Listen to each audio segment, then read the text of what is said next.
નમસ્તે વિદ્યાર્થીઓ, ધોરણ 10 ના સામાજિક વિજ્ઞાનના અભ્યાસમાં આપ સૌનું હાર્દિક સ્વાગત છે.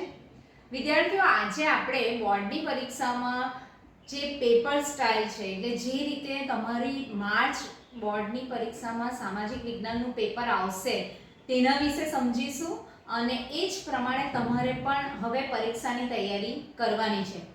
શિક્ષણ બોર્ડ ગાંધીનગર તરફથી જે પરીક્ષાનું માળખું આવ્યું છે જેને આપણે બ્લુપ્રિન્ટ કહીએ છીએ તે આજે સમજીશું અને જેનાથી તમારા માર્ક્સમાં ઘણો બધો વધારો થશે અને સામાજિક વિજ્ઞાન વિષય સ્કોરિંગ સબ્જેક્ટ છે. 80 માંથી 80 પણ આવશે અને જે પ્રિલિમિનરી એક્ઝામમાં વિદ્યાર્થીઓ ફેલ થયા છે એ લોકો આ વિડીયો બરાબર સમજી લેશે તો ચોક્કસ જ પાસિંગ માર્ક્સ નહીં પણ વધારે માર્ક્સ આવશે.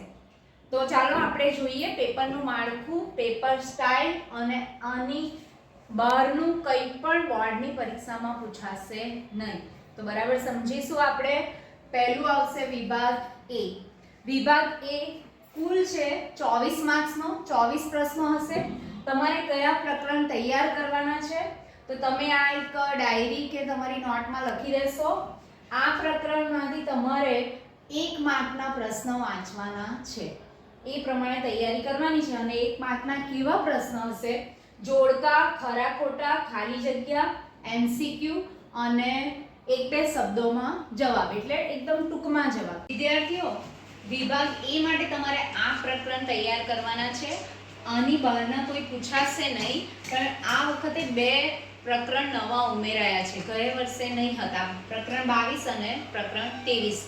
બંને પ્રકરણમાંથી 1-1 માર્કનું પૂછાશે તો તમારે 1 માર્કના પ્રશ્નો તૈયાર કરવાના અને આ પ્રકરણો છોડવાના નહીં કારણ કે આ વર્ષે ઉમેરાયા છે તો બોર્ડમાં પૂછવાની શક્યતા વધારે છે અને જે રાઉન્ડ કરેલા છે એ વધારે ઇમ્પોર્ટન્ટ છે.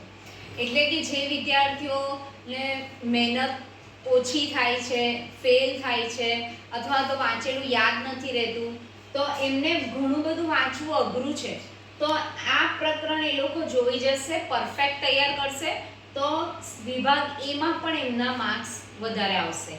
એટલે આ વધારે ઇમ્પોર્ટન્ટ ચેપ્ટર છે અને 80 માંથી 80 માર્ક્સ લાવનાર વિદ્યાર્થીઓએ તો બધા જ પ્રકરણો એકદમ ઝીણવટપૂર્વક 1-1 માર્ક્સનું બરાબર તૈયાર કરવાની છે.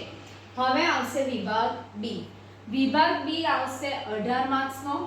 કુલ એમાં પ્રશ્ન હશે 9. તેમાંથી લખવાના છે આપણે 9 પ્રશ્ન લખવાના છે. એકના 2 માર્ક્સ હશે એટલે કુલ 18 માર્ક્સ થશે અને એના પ્રકરણો આ લખ્યા છે 1, 2, 6, 7. આ બધા વાંચીને તૈયાર કરશો. આમાંથી 2 માર્કના પ્રશ્નો પૂછાશે. કેવા પ્રશ્નો હશે તો વિધાન સમજાવો. વિધાન સમજાવો એટલે કે કારણ આપો. દાખલા તરીકે સ્વર્ગના બગીચામાં પવિત્ર દિલોનું સ્વાગત છે, વિધાન સમજાવો એટલે તાજમહેલ વિશે લખવાનું છે. ગયા વર્ષે 2024માં એક પ્રશ્ન પૂછાયો હતો. પછી ભારત પ્રાચીન સંસ્કૃતિ ધરાવતો દેશ છે, વિધાન સમજાવો. તો આ રીતે કારણ આપો, વિધાન સમજાવો. તમને આવડી જાય એવું છે. બીકાનેર, રાજસ્થાનનું બીકાનેર જળતર કામ માટે જાણીતું છે, વિધાન સમજાવો. એ ગયા વર્ષે પૂછાયું હતું માર્ચ 2024માં. પછી છે વ્યક્તિઓનો પરિચય. આપણા પુસ્તકમાં વ્યક્તિઓ વિશે ઓછો પરિચય છે તો એની જગ્યાએ શબ્દોનો પરિચય પૂછાઈ શકે. એ તો તમને આવડી જાય, જે શબ્દનો અર્થ આપણે સમજાવીએ છીએ અને સંકલ્પનામાં પૂછાય છે તે રીતે. સ્થળોની ઓળખ છે. સ્થળોની ઓળખમાં ઐતિહાસિક સ્થળો હોઈ શકે, ભૌગોલિક સ્થળો એટલે કે કોણાર્કના સૂર્ય મંદિર વિશે સમજાવો કે એલિફન્ટાની ગુફા વિશે લખો. એ રીતે ઐતિહાસિક સ્થળો કે ભૌગોલિક સ્થળો હશે. પારિભાષિક શબ્દો તમને ખબર છે, વ્યાખ્યા આપણે લખીએ છીએ તે. મને ઓળખોમાં એવી રીતે પૂછાઈ શકે, હું પૂર્વનું માન્ચેસ્ટર છું એટલે જવાબ આવશે અમદાવાદ. હું સિલિકોન વેલી છું એટલે બેંગાલુરુ જવાબ આવશે. મને ગોલ્ડન ફાઈબર કહે છે એટલે શણ. એટલે એ રીતે એક વાક્ય હશે તો એનો જવાબ લખવાનો. ગયા વર્ષે માર્ચ 2024માં ટસર પૂછાયું હતું. ટસર એક રેશમનો પ્રકાર છે તો તે રીતે સેતુર પણ આવી શકે. પછી સેલ આવી શકે. આ 13મા પાઠમાં છે. ઉત્પાદન ઉદ્યોગો જે પાઠ છે ને તેમાં સેલ કંપની. તે રીતે એક શબ્દ લખેલો હોય તો શબ્દથી તમારે ઓળખવાનું છે એટલે એ શબ્દ વિશે લખવાનું છે. વધારે નહીં, 2 માર્કનો પ્રશ્ન છે એટલા માટે. અને ટૂંકા પ્રશ્ન 2 માર્કના સવાલમાં 4 મુદ્દા કમ્પલસરી છે. ઓછામાં ઓછા તમારે 4 પોઈન્ટ લખવાના છે. દરેક પોઈન્ટનો અડધો માર્ક્સ હશે. પરિસ્થિતિજન્ય પ્રશ્ન એટલે કે આજે શણ ઉદ્યોગ વિવિધ સમસ્યાઓનો સામનો કરી રહ્યો છે, તો આજની પરિસ્થિતિને લગતી કઈ સમસ્યા છે તે તમારે લખવાની છે. આ પ્રકારના સવાલ પણ ઓછા છે આપણી ચોપડીમાં, તો ઓછા પૂછાઈ શકે. ગયા વર્ષે તો આ પ્રકારનો પૂછાયો નહીં હતો. પૂછાય તો પણ આવો સવાલ હશે, શણ ઉદ્યોગ કઈ કઈ સમસ્યાનો સામનો કરી રહ્યો છે સમજાવો. તો આ રીતે વિભાગ એ અને વિભાગ બી ની વિદ્યાર્થીઓ તૈયારી કરશો. આ પ્રકરણ આપ્યા છે તે સિવાયનું કંઈ પૂછાશે નહીં, તે પ્રમાણે જ તમારે તૈયારી કરવાની છે. દાખલા તરીકે જે પ્રકરણમાં 1 માર્ક 2 માર્કનું છે, તો એમાં મોટા પ્રશ્નો 4 માર્કના પ્રશ્નો વાંચવાના નથી.